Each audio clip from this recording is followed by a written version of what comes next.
Spiritual thoughts shared by element possibly during the conflict. Okay. Om Shanti भाई जी। ओम शांति। अच्छा भाई जी, अभी मैंने वॉक करते हुए देखा ये स्पार्क विंग आपकी खुली हुई है, तो ये एक्चुअल में होता क्या है? स्पार्क में होता क्या है? इसका उद्देश्य क्या है? जी, स्पार्क विंग जो है इसका पूरा नाम है स्पिरिचुअल एप्लीकेशन रिसर्च सेंटर। तो हमारे यहाँ दो प्रकार की रिसर्च होती है। एक है जो बाबा ने या ईश्वरीय ज्ञान जो हमें मिला है उसको हम कैसे प्रैक्टिकल लाइफ में अप्लाई कर सकें। तो उसके लिए हमने जो ईश्वरीय ज्ञान में हमें जो अलग अलग महावाक्य हमें मिले हैं तो उनको हम अलग अलग टॉपिक्स के हिसाब से उनकी बुक्स बनाते हैं और उसको फिर स्टडी करते हैं और उसको कैसे अपने जीवन में धारण करें, इस पे कुछ प्रैक्टिकली ज्ञान का मनन चिंतन करके कुछ विधियां बनाई जाती हैं जिससे उसको हम अच्छे रूप से अंदर धारण कर सकें। दूसरा, हम जो बाह्य जगत है उनको हम जो है कुछ टूल्स की मदद से, जो राजयोगा मेडिटेशन है उससे हमारे जीवन में क्या या हमारे बॉडी में क्या चेंजेस आ रहे हैं या हमारे प्रैक्टिकल लाइफ में क्या चेंजेस आ रहे हैं, उस स्टडी का इफेक्ट जानने के लिए हम यहाँ पे कार्य करते हैं। हमारी एक ये राजयोगा रिसर्च लैब है। यहाँ हमारे पास एक 64 चैनल का ईईजी इक्विपमेंट है। करेंटली वो अभी बेंगलोर में है। वहाँ पे हम जो लॉन्ग टर्म मेडिटेटर्स होते हैं जो कई घंटों से अभ्यास कर रहे होते हैं उनका हम ब्रेन का स्कैन लेते हैं और उनसे चेक करते हैं कि उनके ब्रेन में क्या क्या चेंजेस आए हैं, और जिन्होंने भी लंबा राजयोग का अभ्यास किया है उनके माइंड में क्या इफ़ेक्ट आया और क्या उनके प्रैक्टिकल जीवन में इफ़ेक्ट आया। तो ये दोनों स्टडीज़ हम करते हैं। और भी अन्य क्षेत्र में हम जो है राजयोगा का क्या इफ़ेक्ट होता है उससे हम कई यूनिवर्सिटीज़ के साथ कोलैबोरेशन करके उनकी रिसर्च में हेल्प करते हैं। तो ये दो तरह की रिसर्च हमारे यहाँ होती है। ये इक्विपमेंट यहाँ पे रखा हुआ है जिसको हम ई सेंस कहते हैं। ये स्पेशली जर्मनी से आया है। अच्छा। और इससे हम जो हमारा स्किन का रिस्पांस है कि आपने एक संकल्प लिया और आपकी बॉडी में क्या चेंज आया, वो इससे हम देख सकते हैं। तो अभी हम इसको टेस्ट करके देख सकते हैं हाँ क्या? बिल्कुल देख सकते हैं। आप अपनी लेफ्ट हैंड की 2 उंगलियां यहाँ पे रखेंगे। हमने आपकी 2 उंगलियां यहाँ पे रखवाई हैं। अभी आपके मन में जो विचार आते हैं, खुशी के आते हैं, क्रोध के आते हैं या कोई विचार नहीं आते हैं, तो जैसे आपके अंदर विचार आ रहे होंगे वैसा वैसा हमारे स्किन का रिस्पॉन्स होता है। जैसे आप देखते हैं कि हमको कभी क्रोध आता है तो हम टाइट हो जाते हैं, अंदर टाइट कर लेते हैं, तो हमारा जो स्किन का रेजिस्टेंस है वो चेंज हो जाता है। ऐसे ही हम खुश होते हैं तो हम हल्के हो जाते हैं, हमारा स्किन का रेजिस्टेंस फिर भी चेंज हो जाता है। तो यहाँ हम वो चेक करते हैं। जैसे आप कोई भी थॉट लेंगे तो यहाँ पे ऊपर नीचे इसका ग्राफ हम देख सकते हैं। अगर शांत होंगे तो स्टेबल रहेगा, कोई उसमें चेंज नहीं आएगा, और कभी हम दूसरे विचार करेंगे तो उसमें चेंज आ सकता है। तो वो उससे हम चेक कर सकते हैं और लोगों को बता सकते हैं कि अभी आप स्ट्रेस में हैं या अभी आपको रिलैक्स हैं। अगर स्ट्रेस में है तो आपको क्या करना चाहिए। तो इससे इसका एक साइंटिफिक एग्जांपल लेकर के हम लोगों को बता सकते हैं। तो आपका बहुत अच्छा आया है, 100% रिलैक्स आए हैं, और जो बीच में ऊपर नीचे हुआ है वो भी बहुत कम टाइम रहा और मोर और लेस स्टेबल ही रहा आपका। आप इसे कैसे रीड करते हैं? जी देखिए, पूरा ग्रीन है तो इसका मतलब 100% रिलैक्स है। अगर इसमें रेड होता या आपके विचार बहुत ज़्यादा असामान्य होते तो रेड में जा सकता था, येलो में जा सकता था। तो ग्रीन है तो एवरीथिंग इज गुड।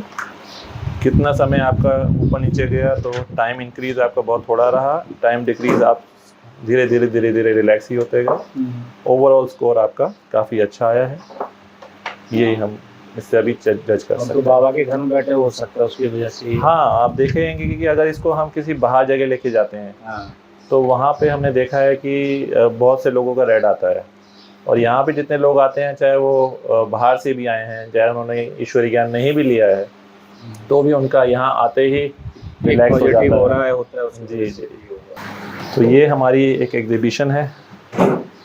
यहाँ पे हमने बताया है कि कैसे साइंस और स्पिरिचुअलिटी अगर साथ में चलें तो एक उन्नत देश का हम निर्माण कर सकते हैं। एल्बर्ट आइंस्टाइन ने भी कहा था कि science without religion is blind and the religion without science is lame. अगर धर्म के साथ में साइंस नहीं है तो वो लंगड़ा है, और साइंस जो है वो अंधी है। तो अंधा व्यक्ति और लंगड़ा व्यक्ति अगर दोनों साथ में मिल जाएं तो एक उन्नत देश की राह पे हम जा सकते हैं। तो यहाँ दिखाया गया है कैसे कोई भी साइंटिस्ट अगर ईश्वरीय ज्ञान को याद करते हुए या ईश्वर को याद करते हुए जो भी वो कार्य करेगा तो उससे वो सब सुख के साधन उपलब्ध कराएगा। क्योंकि आजकल हम देखते हैं कि एक तरफ सुख है तो दूसरी तरफ दुख भी है, तो वो सिर्फ अपने फायदे के लिए ही ज़्यादातर सोचते हैं। लेकिन भाई हमने कई बार देखा है जो साइंस वाले होते हैं, मैं भी साइंस का स्टूडेंट हूँ, जी उनको तर्क वितर्क करने की ज़्यादा जी कोशिश रहती है जी और वो रिलीजन या जो वाक्य कहना चाहते हैं, कुछ पूरा करना चाहते हैं विद रिलेटेड रिलीजन, जी जी इतनी जल्दी एक्सेप्ट नहीं करते। बिल्कुल बिल्कुल। तो उसी के लिए हमने जो ये हमारा जो दूसरा एस्पेक्ट है, दूसरा पहलू रिसर्च है लैब रिसर्च लैब वाला, कि हम उनको दिखाते हैं कि एक्चुअली में देखिए अगर आप ईश्वरीय ज्ञान में चलते हैं, अगर आप ईश्वर को याद करते हैं तो क्या आपके ब्रेन में क्या क्या चेंजेस आ रहे हैं। तो वो देख करके फिर वो बिलीव करना शुरू करते हैं। और कई साइंटिस्ट हमने देखा है जिन्होंने मान करके इस ज्ञान में आए हैं, राजयोगा का अभ्यास कर रहे हैं। इनफैक्ट डिफेंस में भी आजकल ये चल रहा है। अच्छा। वहाँ के साइंटिस्ट ने भी इसकी भी रिसर्च की थी, तो उन्होंने भी देखा कि जो व्यक्ति की जो कॉग्निटिव एबिलिटीज़ हैं और जो स्मरण शक्ति है वो काफ़ी बढ़ जाती है अगर हम राजयोगा का अभ्यास करते हैं। आर्मी में चल रहा है एक निमहैंस हॉस्पिटल है, वहाँ पे ब्रेन की स्टडी चल रही है बेंगलोर के अंदर। ओके। स्कूल में और कॉलेजेस में MIT यूनिवर्सिटी है और एक दो यूनिवर्सिटीज़ हैं जिनका मेरे को भी पूरी तरह से याद नहीं है, पर उनके साथ हमारा एग्रीमेंट हुआ है कि वो सब जो है राजयोगा का स्टूडेंट्स पे, साइंटिस्ट पे, अलग अलग फील्ड में क्या प्रभाव पड़ता है, इस पे स्टडी चल रही है। यहाँ पे दिखाया गया है कि हमारे ज्ञान में बताया जाता है कि एक समय था जब एक धर्म था, एक भाषा थी और एक ही राज्य था। तो यहाँ वो कॉन्सेप्ट दिखाया गया है कि ये जो पूरा जो विश्व था एक समय पे एक जैसा था, इकट्ठा था। जब हम इनको जोड़ेंगे तो सब आपस में जुड़ जाते हैं और उस पूरे मास ऑफ लैंड को पेंजिया कहा गया। ये साइंस में बताया गया है।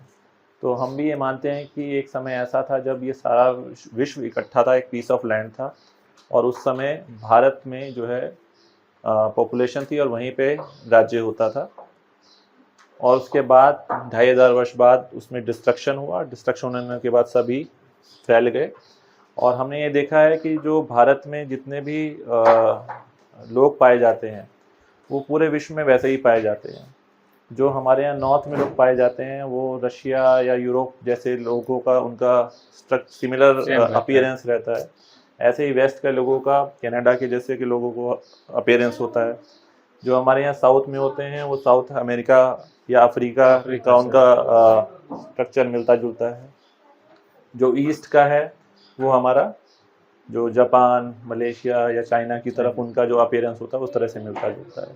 तो कहने का मतलब ये है कि एक समय में सब जो पॉपुलेशन रहती थी वो यहीं पे रहती थी और जब डिस्ट्रक्शन हुआ तो सब फैल गए। उसके बाद फिर अलग अलग जगह जा करके उन्हें अपना फिर से इवोल्यूशन हुआ।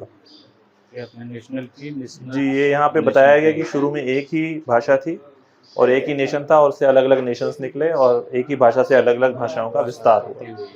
ये बताया गया है कि साइंस में माना जाता है कि टाइम जो है वो लीनियर है।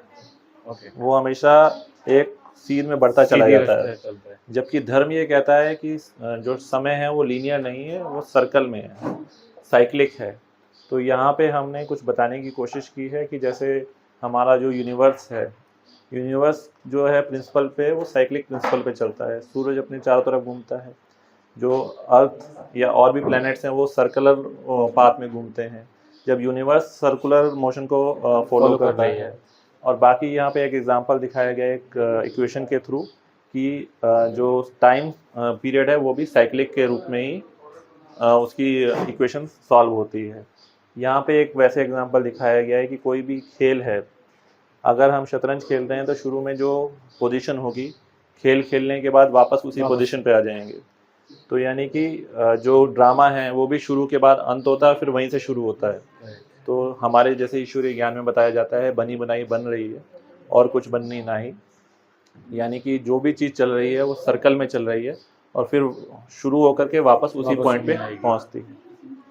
यहाँ पे वो एग्जांपल घर का दिखाया हुआ है कि मिट्टी से ईंट बनी, ईंट से फिर घर बना, घर टूटने के बाद वो वापस मिट्टी में मिल जाता है। तो पुराना घर नया घर होता है, नया घर से फिर पुराना घर आता है, ऐसे एक साइकिल चलता रहता है। और यहाँ पे दिखाया गया है कि ये कुछ न्यूज़पेपर की कटिंग्स ली गई हैं, जिसमें ये दिखाया गया है कि जो मनुष्य का जन्म है वो पुराने जन्म में भी मनुष्य ही था, कोई और जिसको कई लोग मानते हैं कि गधा या और अन्य प्रजाति है, अन्य जीन्स में होता है। हाँ, वैसा नहीं होता है।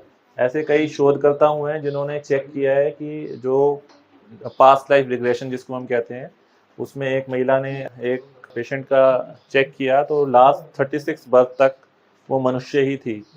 तो इससे हम कह सकते हैं कि जो मनुष्य का जन्म है वो मनुष्य के रूप में ही होता है, अन्य किसी प्रजाति में नहीं होता। ये कुछ प्रूफ्स हमारे पास हैं और इस पे स्टडीज भी चल रही हैं। तो अभी आपने बोला past life regression, PLR exist करता है? जी बिल्कुल करता है।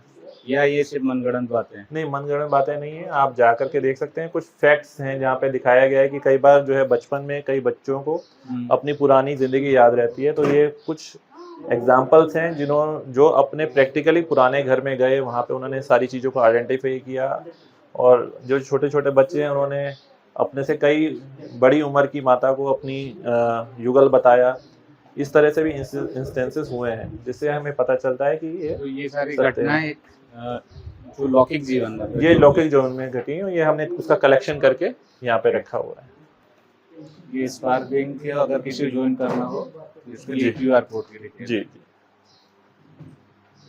ये सिर्फ जो ईश्वरीय ज्ञान में चलते हैं उन लोगों के लिए है। ये लाइफ आफ्टर डेथ, ये लाइफ आफ्टर डेथ एक बुक है, एक साइंटिस्ट है, उन्होंने ये लिखी है, और नाम मैंने इसमें काफी पॉपुलर रही है। जी जी, डॉक्टर रे ले करके है, उन्होंने ये बुक लिखी है। उन्होंने एक्सपीरियंसेस किए हैं, वो पहले एक डॉक्टर थे और उन्होंने देखा है कि कई जो पेशेंट्स थे जो एकदम नियर डेथ पे थे और फिर बाद में वो रिवाइव हुए।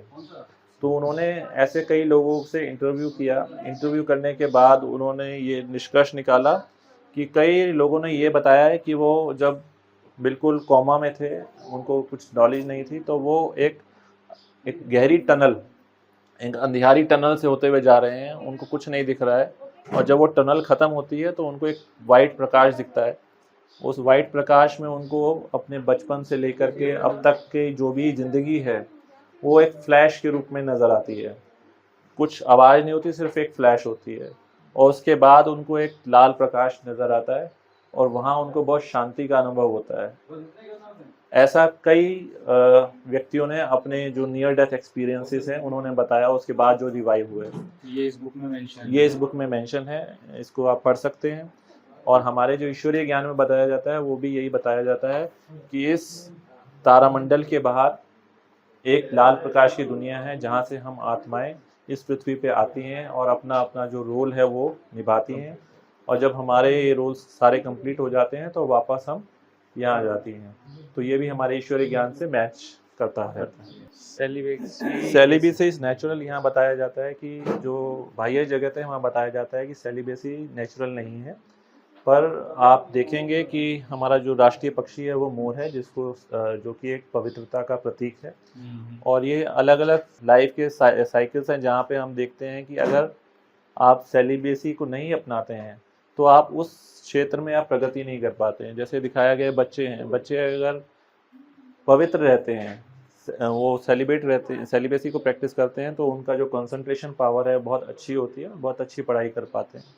ऐसे ही जो यूनिवर्स में जो हमारे साइंटिस्ट लोग जाते हैं उनके लिए 6 मंथ्स तक सेलिबेसी को प्रैक्टिस करना अनिवार्य होता है, तभी वो यहाँ पे जाने के लिए एलिजिबल हैं। तो इसका मतलब ये है कि it's not unnatural, it's fully natural.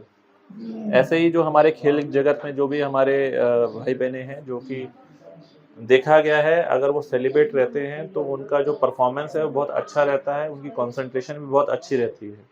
तो ऐसा भी हमने ऑब्जर्व किया गया है, तो इसलिए हम कहते हैं सेलिब्रेसी नेचुरल। ये जो साइंस है वो कार्बन डेटिंग के हिसाब से मानती है कि बहुत लाखों वर्ष तक पृथ्वी चली है, पर कार्बन डेटिंग जो मेथड है वो कई जगह प्रूव करके देखा गया है कि ये 2500 साल तक तो सही बताता है, उसके बाद की वैल्यू जो होती है वो एब्स्ट्रैक्ट होती है, उसका कुछ फिक्स नहीं होती है। ऐसे ही कुछ टेस्ट किए गए कि एक रॉक लिया गया, उसको टेस्ट किया गया, उसकी जो एवरेज लाइफ आई वो 3600 ईयर्स आई।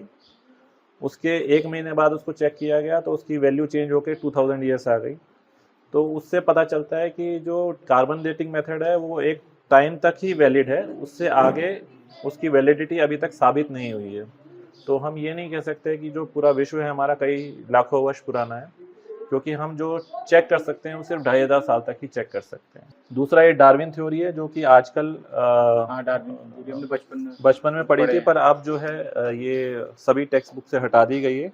यहाँ उस डार्विन थ्योरी के बारे में बताया गया है कि life is not a evolution, it's a revolution. ऐसा कुछ नहीं है कि एक पहले अमीबा पैदा हुआ, फिर उससे अलग अलग जंतु पैदा हुए, उसके बाद फिर बंदर पैदा हुआ, उसके बाद आदमी पैदा हुआ। क्योंकि अगर हम देखें कि पिछले 2-2.5 साल की जो हिस्ट्री हम जानते हैं उसमें मानव नहीं बदला है, बिल्कुल वैसा का वैसा ही, उसमें कोई चेंज नहीं आया है। और ये जितने भी जानवर इत्यादि हैं वो आज भी एग्जिस्ट करते हैं। ऐसा नहीं है कि हाथी के बाद ये आ गया हो और उसके बाद कुछ और आ गया हो। हाथी के बाद ही मृत्यु होती है, उसके बाद दोबारा हाथी में ही जन्म होता है। तो कहने का मतलब ये है कि ये जो थ्योरी है वो बिल्कुल गलत है और उसका कोई भी साइंटिफिक प्रमाण नहीं है, इसलिए अब इसको टेक्स्ट बुक से हटा दिया गया है। ये जो लिखे हुए हैं जी, ईच आवर रिप्रेजेंट्स, ये एक घड़ी बताई गई है, घड़ी बताई है इतने साल की, वो कहते हैं कि इतने सालों में ऐसा होता है। तो ये करेक्ट है या गलत? ये बिल्कुल गलत है ना। इसमें आप देखिए सभी चीजें आज भी, जिसको हम लोग पढ़ते हैं कल्प वर्ड कहते हैं ना, कि ये ब्रह्मा का दिन इतने सालों का होता है, ब्रह्मा की रात इतनी होती है। तो हम 2500 वर्ष और 2500 वर्ष, जिसको सतयुग त्रेता और उसके बाद द्वापर और कलयुग, इसको हम डिवाइड करते हैं। बाकी यहाँ पे बताया गया है कि अमीबा से मैन बना है, वो ऐसा नहीं है, गलत थ्योरी है। जी बिल्कुल गलत थ्योरी है। सो दिस वन आपके हिसाब से ये वाली सही है? जी, हमारे हिसाब से ये सही है कि जो थ्योरी है law of entropy, law of entropy कहता है कि कोई भी चीज़ सबसे पहले परफेक्ट होती है, उसके बाद वो डिग्रेड हो सकती है, पर ऐसा नहीं होता कि कोई चीज़ डिग्रेडेड हो उसके बाद वो परफेक्ट बन जाए। ऐसा लॉ ऑफ एंट्रोपी में नहीं आता है। तो अगर लॉ इज जो कि यूनिवर्सल ट्रुथ होता है, तो लॉ ऑफ एंट्रोपी के हिसाब से भी देखेंगे कि तो हमारा जो सृष्टि चक्र है उसमें सबसे पहले परफेक्शन था, सभी लोग जो आए थे वो परफेक्ट थे, उसके बाद उनमें धीरे धीरे डिग्रेडेशन हुआ। तो ये इसी साइकिल में बताया गया है। तो ये क्या प्रेजेंट ग्लोबल सीन? अच्छा, अभी विश्व के क्या हालात? हाँ, अभी जो हम कहते हैं कि कलयुग बहुत लंबा है, पर अगर हम विश्व के हालात देखें तो आज जो है डिफॉरेस्टेशन है, एयर पोल्यूशन है, ग्रीन हाउस इफेक्ट है, डेजर्टिफिकेशन हो रहा है, और आपस में लोगों का कलह कलेश भी बहुत बढ़ गया है। तो जिस जगह पे हम हैं तो उसमें हम बहुत ज़्यादा दूर अंत को नहीं देखते हैं। हम देख रहे हैं कि बहुत तेज़ी से हम अंत की ओर जा रहे हैं। तो अंत के बाद फिर आदि होती है। तो वही हम कहते हैं कि यहाँ पे अगर हम अपने आप को ईश्वरीय ज्ञान से जोड़ करके अपने आप को अच्छा बना लें, अपने आत्मा को संपूर्ण बना लें, सतोप्रधान बना लें, तो हम सतयुग में जाने लायक बन सकते हैं। इससे अभी याद है, अभी एक रिसेंट में भी किसी साइंटिस्ट नहीं, पूरे साइंस से, जो डूम क्लॉक के बारे में बताया कि डिस्ट्रक्शन का टाइम रिड्यूस कर रहे हैं, मतलब डिस्ट्रक्शन बहुत जल्दी आ रहा है, क्योंकि हम बहुत तेजी से विनाश की ओर बढ़ रहे हैं। रिसेंट में कल ही या परसों में पढ़ा कि यूक्रेन रशिया का युद्ध चल रहा है, जी पैरेलली और भी एक नई तैयारी हो रही है, शायद में भी थर्ड बार फिर से शुरू हो जाए। वो ये सब चीजें चलती रहेंगी, साथ साथ आप नेचुरल कैलेमिटीज देख लीजिए, पहले से बढ़ गई, क्लाइमेट चेंज कितना शिफ्ट हो गया है, वो सब हम देख रहे हैं। तो सारी चीजों का ओवरऑल इफेक्ट जो है हम देखने को पता चल रहा है। उससे पता लगता है कि ग्लोबल वार्मिंग बढ़ गई, कई सारी ऐसी तो उससे हमें ये लगा सकते हैं कि जो विनाश की तरफ हम सभी मनुष्य एक साथ बढ़ रहे हैं और वो बहुत तेजी से आ रहा है। तो हम ये नहीं कह सकते कि कलयुग बहुत अभी समय का पड़ा है। तो यहाँ दिखाया गया है कि आत्मा जो है जब सतोप्रधान होती है, डायमंड रूप की तरह होती है, जब उसके सातों गुण अपनी चरम सीमा पे होते हैं, तो वो आत्मा जो होती है वो ऐसे सतयुग में जाने के लिए तैयार होती है, और ऐसी जगह पे जाकर के हम जहाँ सुख, आनंद, प्रेम और शक्ति का अनुभव कर सकते हैं। तो ऐसी दुनिया की हम परिकल्पना करते हैं, और हम सभी मनुष्य आत्माओं को यही ज्ञान देते हैं कि आप अपने आप को सतोप्रधान बनाएं, अपने अंदर खुशी, आनंद, प्रेम, शांति, पवित्रता का को बढ़ाएं और बढ़ के इस सतयुग में जाने लायक बने। ये कैसे संभव है? क्वेश्चन तो उठता है, इंसान को सब पता हो जाता है, जी वो बातें सुनता है, कहता है मैं इम्प्लीमेंट करूंगा, चलो अब यहाँ से मैंने बात सुनी, मैं जाके करूंगा, जी। बट वो कर नहीं पाता है। हाँ, उसी के लिए हमारा जो 7 डेज कोर्स है, ओके। 7 डेज कोर्स हम कराते हैं। हमारे देश में अलग अलग जगह पे राजयोगा सेंटर्स हैं जहाँ पे ये कोर्स निःशुल्क कराया जाता है। वहाँ आप जा कर के ये कोर्स कर सकते हैं और राजयोगा मेडिटेशन को सीख सकते हैं, और उसके बाद इसको अपने जीवन में जैसे जैसे आप लाते जाएंगे आपके अंदर आपको स्वाभाविक चेंज नज़र आएंगे, और उन चेंज के आधार पे हम कह सकते हैं कि आपके अंदर प्रेम, शांति, आनंद के गुण डेवलप हो रहे हैं। आपने बहुत अच्छे से हमें ये पूरी गैलरी समझाई, और काफ़ी मुझे बदलाव सा मुझे लग रहा है कि हाँ, ये जीवन में ऐसी चीज़ें घटित हो रही हैं और हमें इम्प्लीमेंट करनी चाहिए। आपके कीमती समय के लिए बहुत बहुत धन्यवाद। ओम ओम शांति। शांति।